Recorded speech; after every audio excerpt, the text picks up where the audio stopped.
আছো তুমি? হ্যাঁ,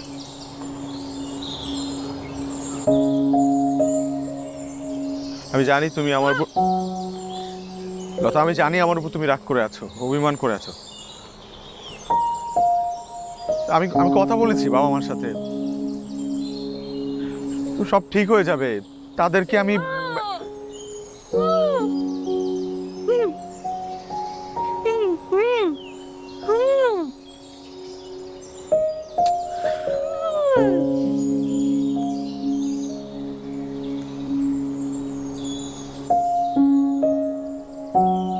লতা, আমি তোমাকে ছাড়া থাকতে পারবো না।